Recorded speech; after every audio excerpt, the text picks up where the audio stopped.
Bienvenue dans un nouvel épisode du podcast Droit de l'immigration. Je suis l'avocat Fabio Locherbo. Aujourd'hui, nous examinons une décision très concrète concernant les travailleurs étrangers détachés en Italie par des entreprises étrangères, ainsi que les limites du pouvoir de l'administration dans les procédures de renouvellement des titres de séjour. Il s'agit d'un arrêt du tribunal administratif régional des Marches, publié le 2 avril 2026, relatif au recours inscrit au numéro du rôle général 454 de 2025. L'affaire concerne un travailleur étranger entré régulièrement en Italie pour exercer une activité hautement qualifiée dans le cadre d'un détachement d'entreprise. Avec le temps, la relation de travail s'est stabilisée et a été transformée en contrat à durée indéterminée. À l'expiration du titre de séjour, une demande de renouvellement a été présentée. La préfecture de police a rejeté la demande pour un motif purement formel, l'absence de prorogation de l'autorisation délivrée par le guichet unique de l'immigration. C'est précisément sur ce point que le tribunal intervient. Le juge administratif affirme un principe fondamental.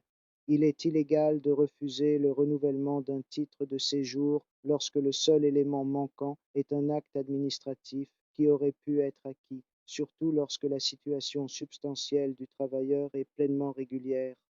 En l'espèce, le travailleur avait toujours exercé son activité auprès de la même entreprise, disposait d'un contrat de travail à durée indéterminée, n'avait pas dépassé la durée maximale de 5 ans prévue pour le détachement et ne présentait aucun profil de dangerosité ni d'irrégularité.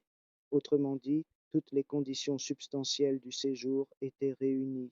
Le tribunal rappelle également un principe classique du droit administratif. L'administration ne peut se limiter à relever une irrégularité formelle lorsqu'elle dispose du pouvoir, mais aussi du devoir d'acquérir les éléments nécessaires conformément aux principes de coopération et de simplification administrative. Un autre aspect mérite d'être souligné. Au cours de la procédure, l'administration a tenté de justifier le refus en introduisant une nouvelle motivation relative à la qualification du travailleur. Le tribunal rejette clairement cette approche. La motivation d'un acte administratif ne peut pas être complétée a posteriori au cours du contentieux. En conséquence, le recours est accueilli, la décision annulée et l'administration tenue de délivrer le titre de séjour. Cette décision confirme une orientation nette.